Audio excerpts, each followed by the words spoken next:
Hello everyone, welcome back to another video. Today I'm going to be reacting to this video titled Boomers are now 33 times richer than Gen Z, 𝐋𝐈𝐍𝐿𝐒, so yeah, let's get into it. How big a problem is wealth inequality between the generations in Britain today? There's no problem, but that's the short answer. Good afternoon, Ali. Thank you for covering this issue. It's rare that an issue like this is sort of discussed in open. It's almost like as a country, I think we're sleepwalking into an inequality of wealth crisis.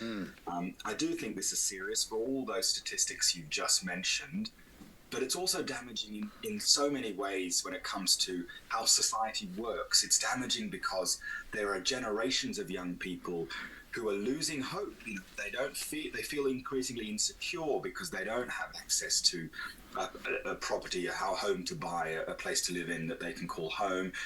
It's damaging in terms of the influence that very wealthy people then have on policy and politics. It's damaging in terms of the environment. You might not think it, but you know, the vast number of the majority of emissions from flying, for example, come from a relatively small number of people who happen to be wealthy, who've got a lot of time and are spending their time traveling around the world. So whether it's social, it's economic, it's environmental, I think there are some huge issues, and we talk too rarely about wealth inequality, I find. I agree with you, and that's why I wanted to...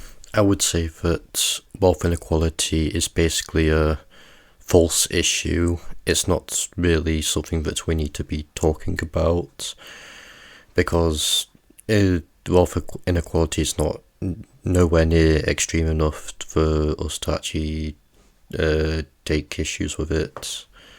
That's basically my take. Bring the conversation forward. There's a very interesting piece, an LSE blog that was written by Will Snell of the Fairness Foundation in October last year, entitled "The UK's Wealth Gap Poses a Strategic Risk to the Nation." I mean, it's basically alluding to the potential for civil unrest. I mean, how serious is this, and where do you think it could end up? Yeah, I think it is incredibly serious. But Ali, just before we get to that, you know, one thing we should be clear about is, you know, when we talk about baby boomers having all of this wealth, and you know, I suspect there are baby boomers listening to you. You know, the vast majority of those people did work hard for what they've earned, and you know, this should. That is true, and there's not really any arguments against that. You know, and in some ways, they're the generation that's probably worked hardest, because many of them had to work in their 60s or 70s. They worked at times when labour conditions, employment rights weren't particularly good. They worked long hours. And so, you know, in some ways, I think society is paying the price for that sort of huge demographic shift, as well as a huge economic shift that happened. And those people who worked hard, earned that money, happened to see their assets increase in value, particularly property prices. And now we're going to have to learn how to readjust to that. And that's, you know, it's difficult to do without sort of pointing the finger and blaming people. But on your point about unrest, we work with a group of very rich people, a group called Patriotic Millionaires. Yeah. And this, you know, several hundred of the world's wealthiest people who are calling for higher taxes. And their very first sort of letter that they wrote together as a group years ago.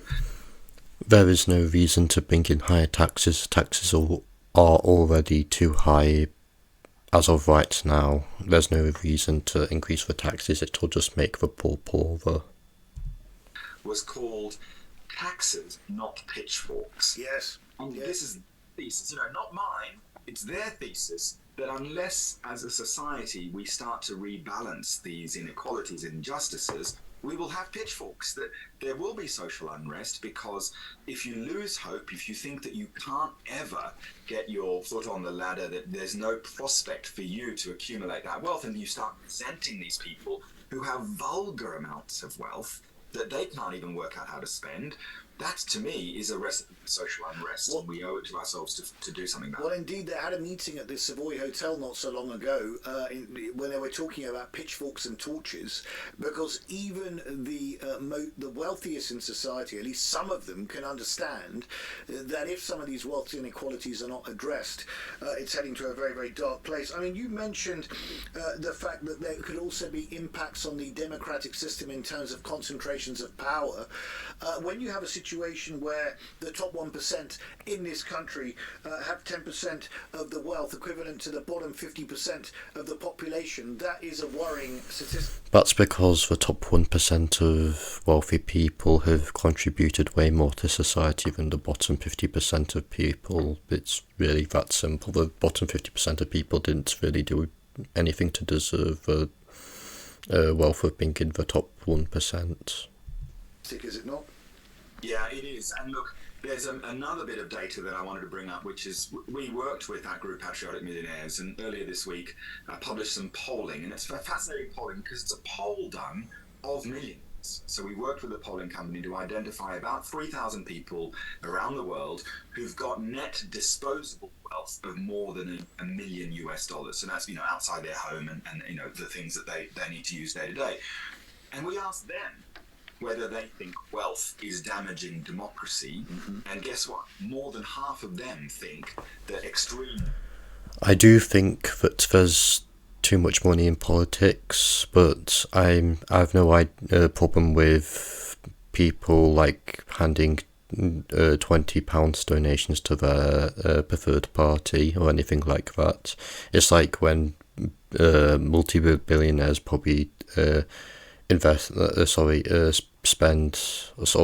donate like hundreds of thousands to a party or something, or they try to buy votes. That's probably when it can get problematic. But if like the average Joe wants to basically donate, as I said, £20 to their party, there's nothing wrong with that. But it's not really like the case as of right now. It can be, but it's just I definitely wouldn't mind it much if there's a law passed saying that you can only donate a certain amount to a certain party or something along those lines. Wealth, these levels of wealth is damaging democracy because rich people are buying influence. Because it's pro-establishment, pro-union party, basically, for oligarchs to spend however much money for their party to win, or at least they get a huge say. Because of course, if you donate like hundreds of thousands to someone, that I think they'll listen to you more than the average person, of course. Influence through donating to political parties. They're buying control of media and social media. We're seeing it in the US play out at the moment. And so, for democracy to function, you've got to have this sense that no one, everyone is equal, and that, it's one person, one vote, not £1, one vote. And increasingly, we're seeing this wealth inequality is starting to skew our democratic system, and it starts to sort of... I will say that wealth inequality and money in politics are two different issues. They might be similar in some sort of ways, but at the end of the day, they're two separate issues.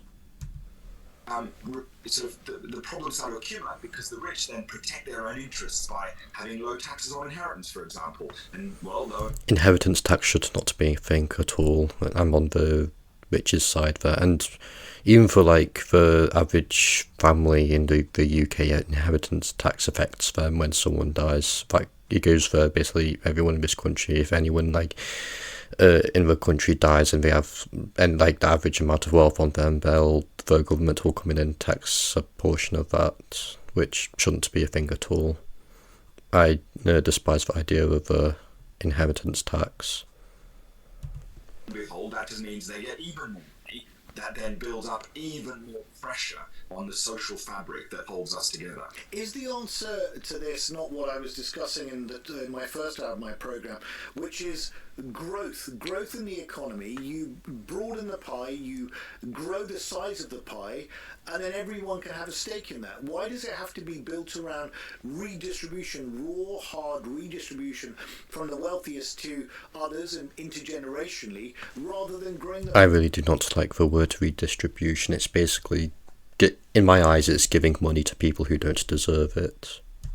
Apply for everyone, and if the younger people want to work their socks off, they too can accumulate mass wealth.